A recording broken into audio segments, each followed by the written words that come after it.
Irmãos e irmãs, celebramos hoje a festa de São Tomé Apóstolo. Segundo a tradição, São Tomé, nesse dia 3 de julho do ano 72, possivelmente na Índia, morreu mártir, atingido por lanças dos sacerdotes do hinduísmo.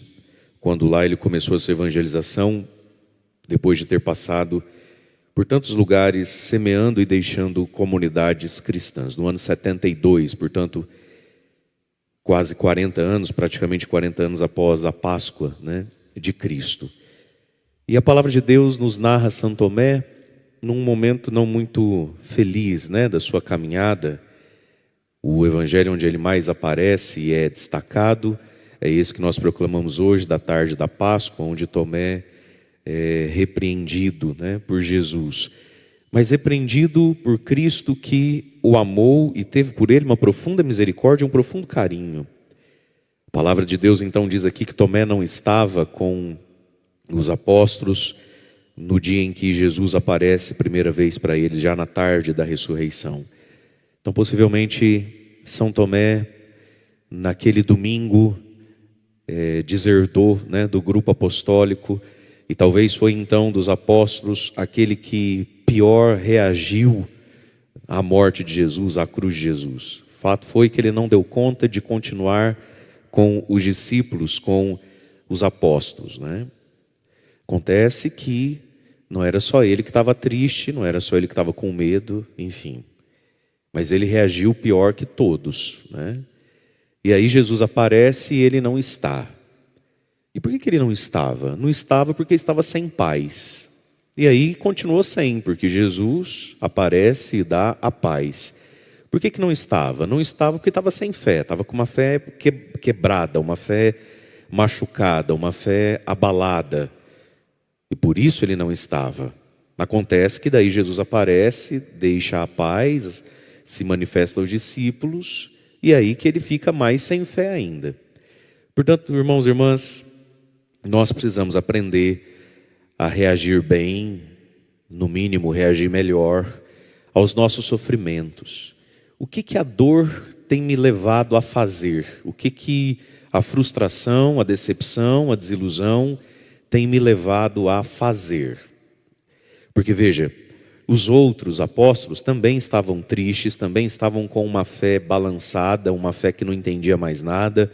Os outros apóstolos também estavam amedrontados, mas eles reagiram do jeito certo. Eles tinham que estar ali juntos, o cumprimento do dever até mesmo dos apóstolos. Tomé não deu conta disso. Então tem muita coisa na nossa vida que por si só já não é fácil, que por si só já é desafiante. Se a gente ainda sobre isso põe o fardo e o peso de não saber reagir bem, de reagir mal, aí que fica mais difícil ainda. Na vida das pessoas tem muita coisa que não está fácil, porque ela complicou o que já era difícil. Porque ela tornou pesado aquilo que já não era leve, porque não sabe reagir, porque não sabe o que fazer agora. Então a gente se perde e a gente escolhe o pior caminho para aquela situação. Então todos estavam sem paz. Todos estavam com o coração machucado, todos estavam com medo, todos estavam abalados e todos estavam com muito mais pergunta do que resposta. Só que Tomé permitiu que isso criasse um tamanho e um volume que só piorou as coisas. Porque daí então os apóstolos vão testemunhar a ele: Tomé, nós vimos o Senhor. Não era tudo que você queria, Tomé? Não era tudo que você precisava? E tudo que você queria, tudo que você precisava, você se excluiu. Você se excluiu, porque Tomé resolveu ficar em casa. E aqui que está, meus irmãos, nós precisamos entender o seguinte: Deus na sua misericórdia, Deus no seu amor, nos resgata, Deus bate a porta de novo. Nós vimos aqui Jesus ficando mais uma semana na terra, só esperando o próximo domingo para ver se dessa vez Tomé ia, e graças a Deus dessa vez Tomé foi. Mas nós precisamos entender uma coisa: tem muita coisa aí que a gente está pedindo a Deus, e Deus está doidinho para dar, Deus está doidinho para conceder. Tem muitas melhoras no nosso coração, na nossa vida, que Deus quer fazer, e elas estão onde? Elas estão naquele a mais que a gente não faz. É isso. Está no a mais que a gente não faz. forçando um pouco a barra, forçando um pouco o evangelho. Jesus diz assim: se te obrigar a andar 1 quilômetro, anda 2. Lá está falando sobre perdão, lá está falando, né, sobre relacionamento com o outro. Mas vamos trazer isso, forçando um pouco o texto para muita coisa. Se te obrigar a andar 1 quilômetro, anda 2. Muito do que você está pedindo a Deus, essa angústia que está no teu peito, essa insônia que você está vivendo, essa dúvida que você... sabe onde está? Está no seu 2º quilômetro e não no primeiro. E aí você precisa aprender o seguinte. Vou dar um exemplo aqui. Por muito tempo na sua vida, andar esse 2º quilômetro, essa coisa a mais, era talvez conseguir vir à missa dominical. Agora, graças a Deus, há muito tempo, talvez há muitos anos, isso não é um problema para você. Você tem feito isso, muito bem. Mas o evangelho continua valendo. Tem que andar 1 quilômetro? Não anda 1, não, anda 2. Anda 2. A solução está no quilômetro 2, não está no 1. Aí, então, o que virou o 2º quilômetro para você? Vir à missa todos os dias. E quanta coisa você alcançou por causa da missa de todo dia e não por causa da missa do domingo? Para quem está em casa é meio analfabeto de catolicismo. Vir à missa todos os dias não exclui a missa do domingo. Fecha parênteses. Tá. Agora você está andando nesse caminho. Você fala, nossa, mas já vou à missa todo dia. Então, mas tem coisa para você que não está nem na missa de todo dia. Está no seminário de vida no Espírito de quinta-noite. Mas você não anda o 2º quilômetro. Está em servir a Deus ocasionalmente naquele convitinho a mais. Aí você fala, não, mas muito do que você pede, você vai morrer sem receber se você não entender o poder do 2º quilômetro. Te obrigou a andar 1 quilômetro? E vamos trazer então isso. O preceito é qual? É 1 quilômetro. A regra da igreja é essa aqui, ó. Faz só isso não. Anda 2, acorda para a vida.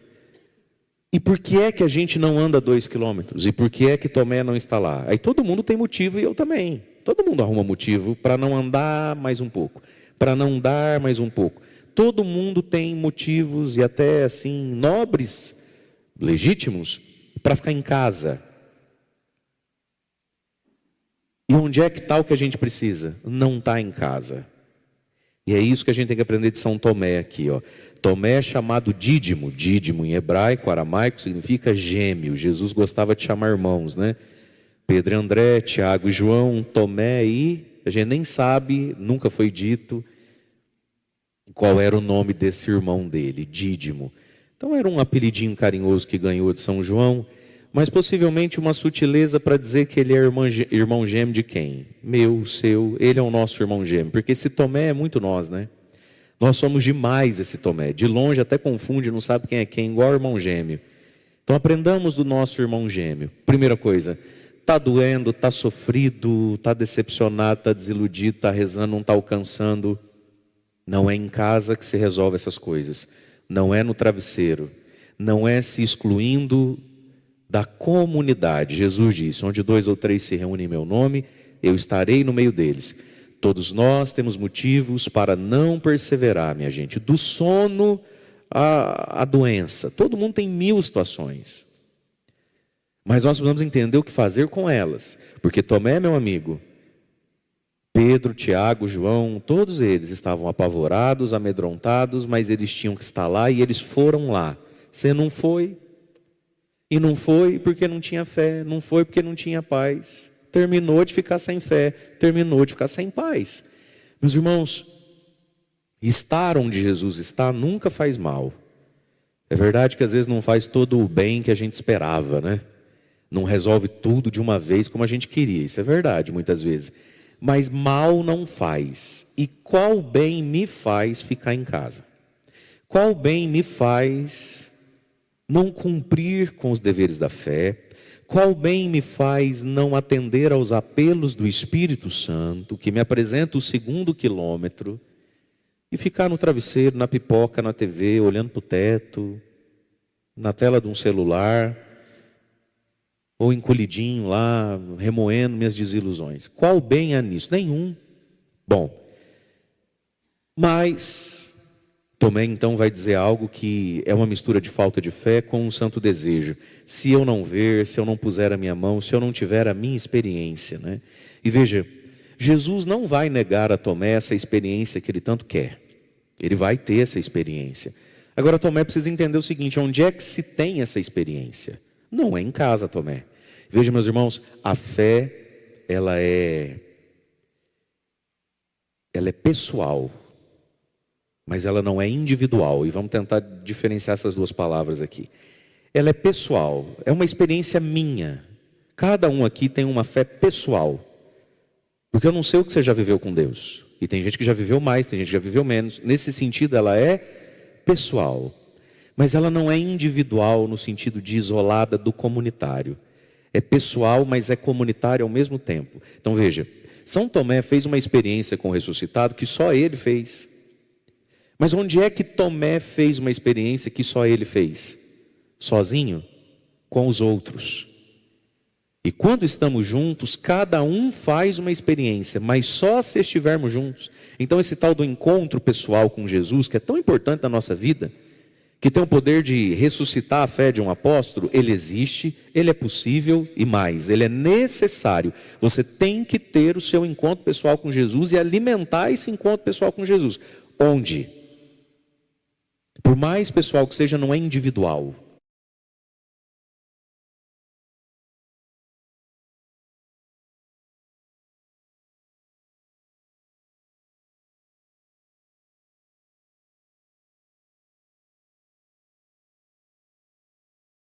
Ele quer ter uma experiência pessoal. Isso é bonito. Isso significa que ele ainda tem um restinho de fé dentro dele, né? Que ele tem um restinho de desejo. Mas ele precisa entender que essa experiência pessoal é profundamente eclesial, ela é comunitária, ela é com os outros, não é sozinho. Então ele quer ver, ele quer pôr a mão. Ele diz, porque se eu não passar por isso, eu não acredito. Então a incredulidade também aqui, com relação à fé do outro. O que constitui a minha fé? As minhas próprias experiências, as minhas próprias reflexões, a soma das minhas alegrias, das minhas tristezas. Mas, como conteúdo de uma fé, de uma pecinha que eu preciso juntar para formar esse quebra-cabeça da fé, também está a experiência do outro.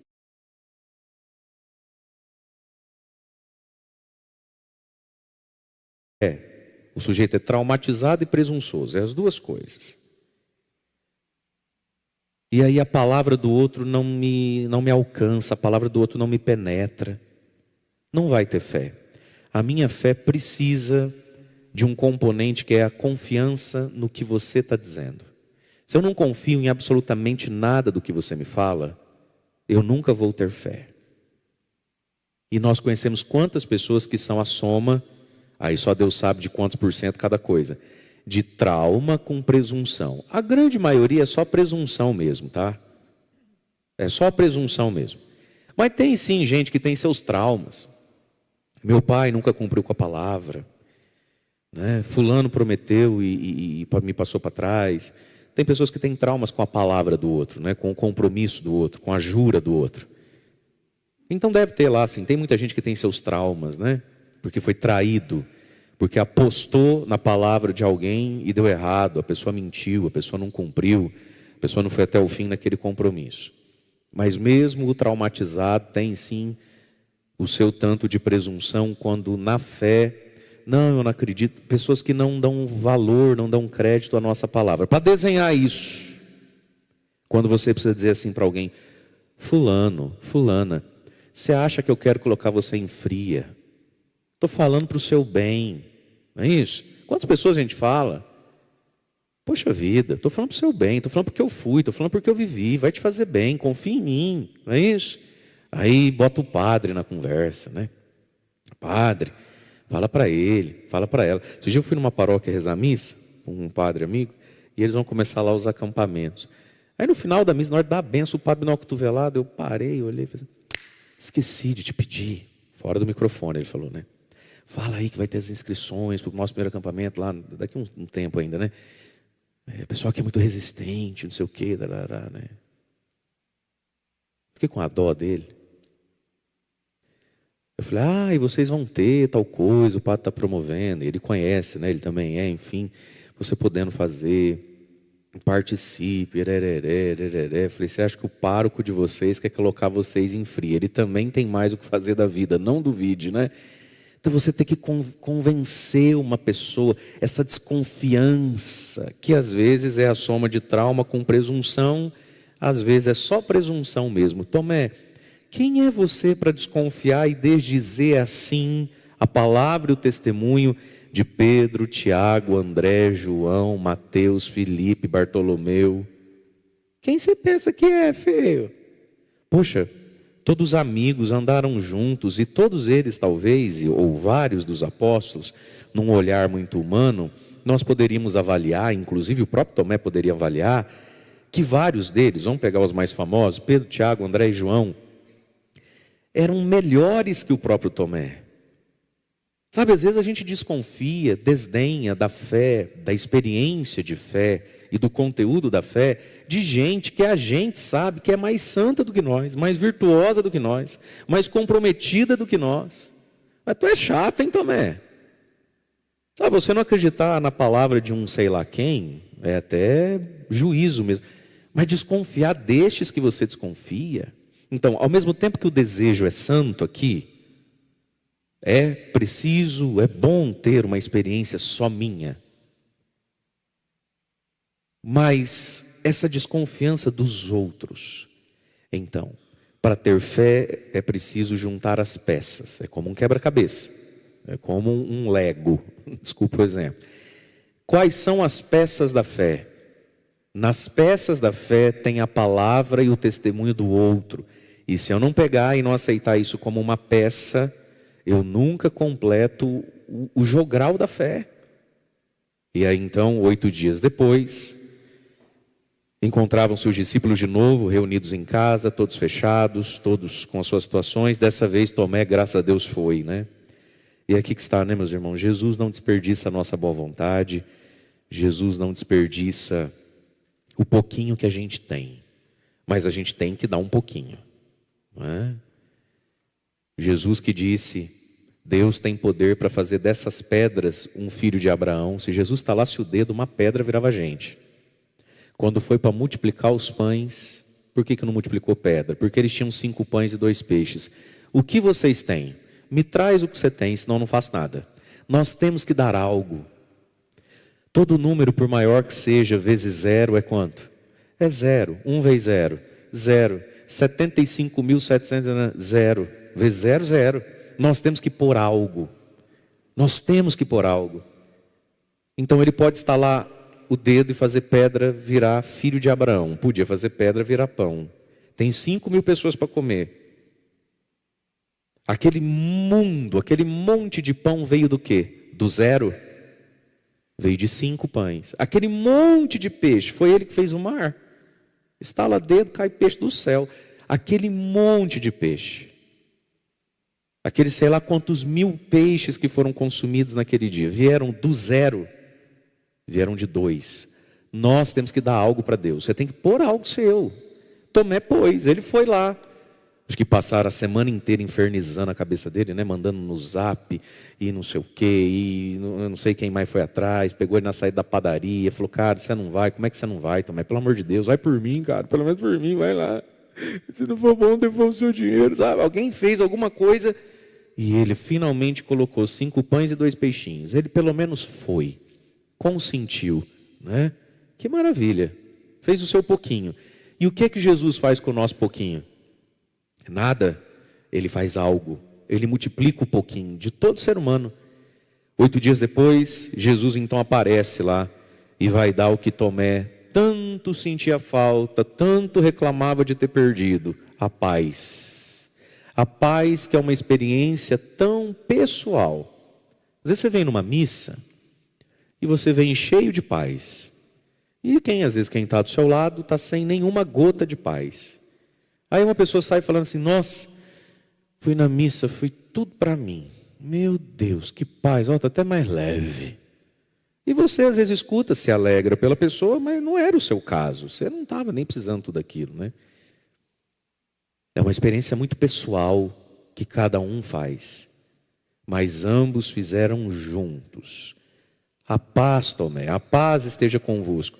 Com certeza esse sopro de paz de Jesus em Tomé causou muito mais emoção, força e efeito do que nos outros que já tinham recebido a primeira dose semana passada. É muito pessoal a experiência, mas é comunitária. A paz esteja convosco. E depois disse a Tomé: põe aqui o teu dedo, olha as minhas mãos, estende a mão, toque em mim, né? Põe a mão aqui do lado. E agora vem o puxão de orelha, né? E não sejas incrédulo, mas fiel. Vamos lá um pouquinho. Na língua portuguesa, sempre que a gente coloca vírgula, mas, o que vem depois? Quem não sabe, né? Vamos lá então. Na língua portuguesa, sempre que eu faço uma afirmação, eu coloco vírgula, mas. Aí você fala assim, tem sempre um mas. Vírgula, mas, o que vem depois? Um antônimo. Um contraditório. Certo?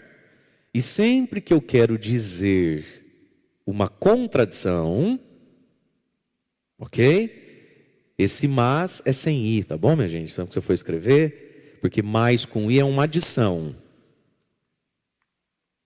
O mas do porém, todavia, contudo, entretanto é com s. Depois você faz um pix para agradecer. Próximo documento que você for escrever, concurso que você for fazer, entrevista de emprego que você for fazer, isso vai te valer, aí você faz um pix para São José. Mas, no sentido de contudo, todavia, entretanto, nunca é com i. Tá. Não sejas incrédulo, vírgula, mas sem i com s. Todavia, contudo, entretanto. Qual é o antônimo de incrédulo? Qual é o contraditório de incrédulo? Crédulo. Credulidade. Ser crédulo, ser crente. Eu acredito. Contrário, antônimo de crédulo, incrédulo.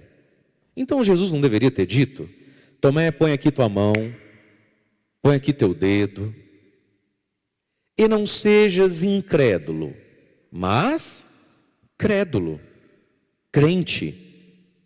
Não foi isso que Jesus disse? Porque na fé, qual é o veneno, qual é o inimigo da fé? O que nos leva à incredulidade, né? E qual é o remédio da incredulidade? É a fidelidade. Não sejas incrédulo, vírgula, mas fiel.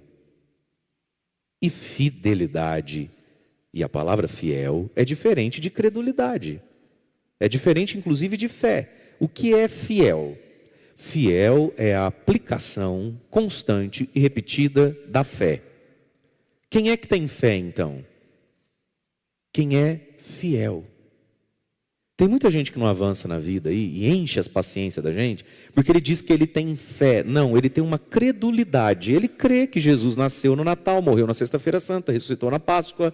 Ele crê no nível de uma credulidade simplória, que se o padre fizer assim numa água, ela fica benta, que se o padre colocar a mão na cabeça da criança, ela dorme à noite, e dorme mesmo. Mas é uma credulidade, é uma crendice. E assim como tem gente que crê nisso, tem gente que acredita em outras coisas por aí. A fé, meus irmãos, se dá na aplicação que faz fé virar outra palavra. Então nós só temos fé quando a fé em mim, em você, já não pode mais ser chamada de fé, porque senão a gente estaria reduzindo ao que você tem vivido. A fé em nós só é fé quando ela merece outro nome, chamado fidelidade. Fidelidade. Fidelidade é o quê? Fidelidade, Tomé, ao domingo. Onde o senhor estava domingo passado? Fidelidade ao quê, Tomé? Não, mas eu tenho fé, vixe, eu sou... Não, você é crédulo, isso é crendice.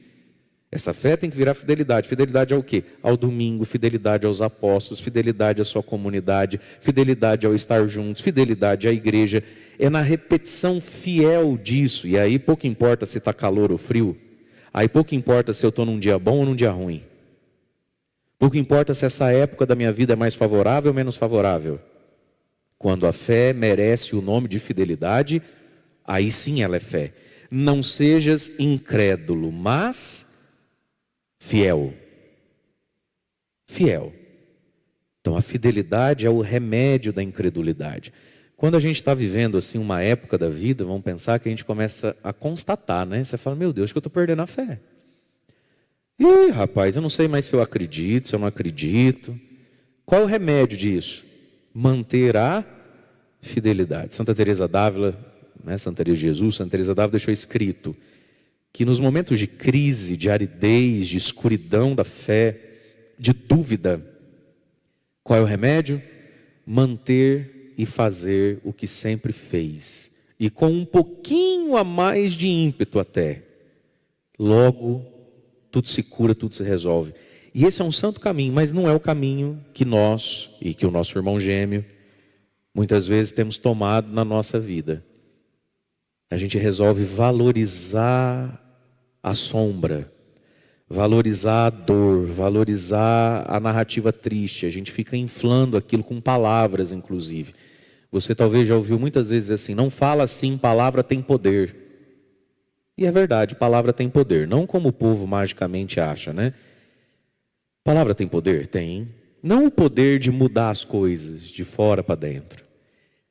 Mas a palavra que eu fico dizendo, as coisas que eu escolho ficar falando, não mudam nada fora de mim, mas mudam tudo dentro de mim. É por isso que murmurar, é por isso que reclamar é o que o demônio mais quer ver a gente fazendo. Dizia o Padre Léo, né? Finado Padre Léo, que a lamentação e a murmúria é a ladainha do inferno, do demônio. Porque quando você pega e fica falando aquilo, aquilo não muda nem para melhor nem para pior, fica do jeitinho que é. Nós não temos esse poder. Mas quando você fica falando aquilo, dentro de você, aquilo piora. Aquilo piora. Um sentimento, uma interpretação sobre algo ou alguém.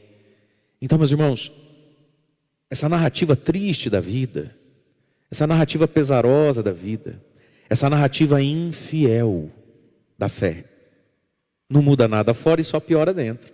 Tomé, não seja mais incrédulo, mas fiel. E você sabe ao que você tem que ser fiel.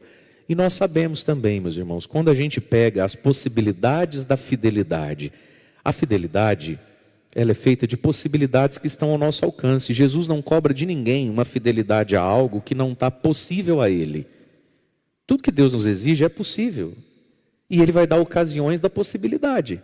Quando a gente abraça as possibilidades com fidelidade, a incredulidade vai sendo curada em nós, exorcizada em nós. Mas essa é uma parte muito nossa. Somos nós que precisamos aprender a reagir melhor àquilo que possa ser motivo de infidelidade. Não sejas mais incrédulo, mais fiel. É um belo puxão de orelha, mas ainda vai ter outro, né? Tomé diz então: meu Senhor e meu Deus. Professou a fé finalmente, foi resgatado por Jesus. Não se perdeu aquele que era apóstolo, graças a Deus. Meu Senhor e meu Deus. Os mais antigos têm, né? E foram talvez educados para ter, não sei direitinho como foi isso na história. Mas no momento da consagração da missa, né? Quando o padre ergue o corpo de Cristo, depois ergue o sangue de Cristo no cálice, vários balbuciam, né? Meu Senhor e meu Deus, eu creio, mas aumenta a minha fé, né? E essa é uma expressão muito bonita, é uma prece, é uma aclamação de fé tão bonita e que a gente deveria fazer sempre a Deus, né? Em tantos momentos, mas sobretudo na Eucaristia, meu Senhor e meu Deus. E por que não, né? Nós não valemos muita coisa. Eu creio, mas aumenta a minha fé. E aí Jesus disse, puxão de orelha 2, tinha 2 orelhas, né? Tinha que puxar as 2. Acreditaste porque me viste? Sim. Bem-aventurados, felizes, e aqui Jesus vai falar de nós, ó. Bem-aventurados os que creram sem terem visto. Sem terem visto. Porque daí foi Tomé pregar em tantos lugares, né? Vai passando pela Síria, por tantos lugares, vai terminar na Índia. E aí Tomé vai provar do próprio veneno, né? Vai falar e os outros não vão acreditar porque é ele que está falando. Como um dia ele não acreditou porque estavam falando também, né? Nós, os convertidos, vivemos isso tantas vezes. Por quanto tempo a gente não acreditou também? Enquanto não fez a própria experiência. Aí a gente sai querendo falar para os outros. E aí a gente também colhe, muitas vezes, com muitas pessoas, né? O insucesso de, olha, ignorante igual eu era. Teimoso igual eu era, né? Surdo, burro, gelado igual eu era, né? Por isso, meus irmãos, o anúncio da fé, ele é sempre acompanhado pela oração, pela intercessão. Nós precisamos rezar pelas pessoas com as quais a gente conversa. O que será que fizeram então Pedro, Tiago, João, André, Felipe, Mateus, naquela semana entre um domingo e outro. O que será que fizeram eles por Tomé, além de falar? Só falaram? Rezaram bastante por ele. Toda pessoa que crê, ela é fruto de uma pregação com uma oração. Por isso a oração na igreja tem um papel tão importante. Por isso que o rezar uns pelos outros é uma atividade quase, poderíamos dizer, quase que apostólica. A intercessão é fundamental nas coisas. Às vezes, a gente fica jogando, e joga todo dia, né? Uma semente em cima de alguém. Pá.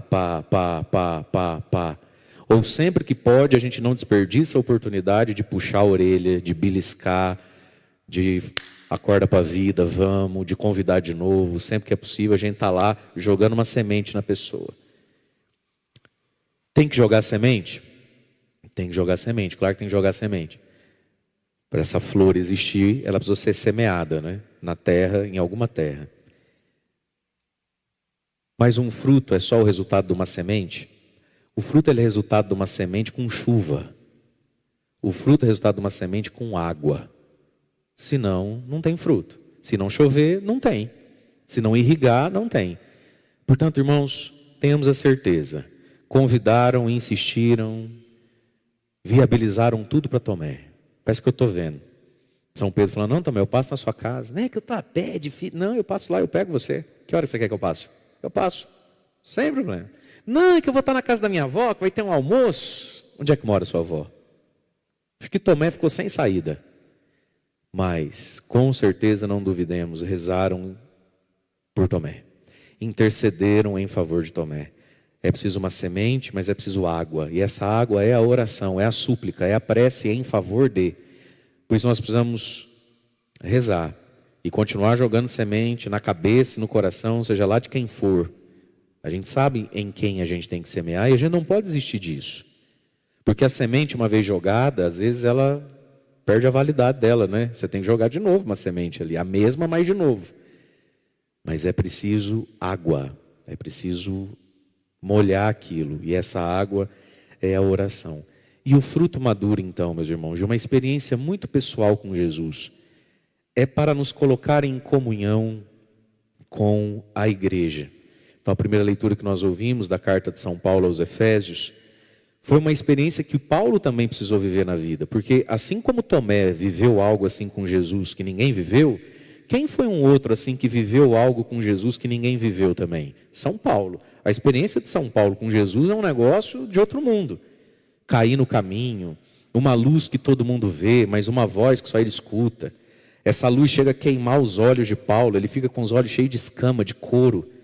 Aquela pele enrugada, cicatrizando. Aí ele vai, Ananias reza por ele. É uma loucura. A história de Paulo é extremamente única e pessoal. Mas não fez de Paulo um exclusivo, um individualista. Quando a gente lê a Bíblia, se você lesse, você ia ver quantas vezes Paulo fala da igreja e como é que ele fala da igreja. Sempre como corpo. Sempre como junção de vários, né? Como participação num tronco. Então, aquele que viveu como Tomé, um negócio assim que só ele viveu e entendeu. Ele precisa, e Jesus fez isso nele para o colocar na igreja. E aí na carta aos Efésios, Paulo vai usar um outro exemplo, que não é tão comum a ele, que ele gosta mais da expressão corpo, né? Mas que é essa imagem de um prédio, de uma edificação, quando ele diz, irmãos, Tomé, né, se fosse o caso, já não sois mais estrangeiros nem migrantes, mas concidadãos dos santos. O que é que a minha experiência tão pessoal de Jesus veio fazer comigo? Me fazer concidadão dos santos, dos outros. Santos, na Bíblia também era um jeito de chamar a comunidade por inteiro. Aos santos de Jerusalém. A comunidade, né? Também era esse o uso. Então, a minha experiência tão pessoal de Jesus, a minha experiência tão pessoal com São José e a intercessão dele, é para quê? Para ser concidadão dos santos. Sois da família de Deus. Família de Deus. Aí ele continua. Vós fostes integrados no edifício, no prédio, que tem como fundamento os apóstolos e os profetas. O fundamento da fé é a fé dos apóstolos e dos profetas. E o próprio Jesus Cristo, diz Paulo, como a pedra principal. Veja, Jesus é a pedra principal, mas eu não sou o fundamento disso, não. O fundamento é a igreja na fé dos apóstolos. É nele, em Cristo, continua Paulo dizendo, que toda a construção se ajusta, se eleva para formar um templo santo no Senhor. E vocês também sois integrados nessa construção. Vocês também são integrados nessa construção, para vos tornardes morada de Deus pelo Espírito. É igual um tijolo, né? Ele está usando a imagem aqui de um tijolo, de uma pedra que está numa parede. Quanto custa um tijolo? Você vende lá, Vilma, um tijolo? O que você faz com um tijolo? Quem é que compra um tijolo? O que tem valor? Um tijolo? O que tem valor é a soma de vários tijolos. E por que vários tijolos? Por que a pessoa quer vários tijolos, mas que quisesse um para fazer uma parede? O que custa é uma parede. E assim somos nós, meus irmãos. Sozinhos a gente é um tijolo. O que você faz com um tijolo? Nós precisamos estar integrados. E aí sim, de novo, um aspecto muito pessoal. Essa construção que é a igreja, na qual eu estou integrado a ela, porque tive uma experiência muito pessoal, enquanto não tiver eu não me integro a ela, mas tive para me integrar a ela, ao mesmo tempo que me faz membro de um templo, de uma comunidade, faz de mim mesmo alguma coisa. Aí Paulo diz, vocês foram integrados para fazer um grande templo, e vós também vos tornardes cada um templo de Deus. Mas não é possível ser um templo de Deus se eu não faço parte do templo de Deus. E fazendo parte do templo, eu sou um pequeno templo. Então que hoje São Tomé interceda por nós, para que cada um de nós tenha, sempre que preciso for, uma experiência muito pessoal com Jesus, muito particular, muito na medida da nossa necessidade, na medida da nossa incredulidade, na medida da nossa ferida e dor. Mas que a gente entenda que por mais pessoal que seja essa experiência, ela é eclesial, ela é comunitária, ela é com a fé dos irmãos e sejamos fiéis ao que cremos. Isso cura a infidelidade da nossa fé. E vamos pedir também, irmãos e irmãs, a São José, que nos dê a graça de sermos fiel. São José foi fiel ao que sabia, fiel ao que escutou do anjo e fiel ao que acreditava. Porque fiel, frutificou tanto na fé.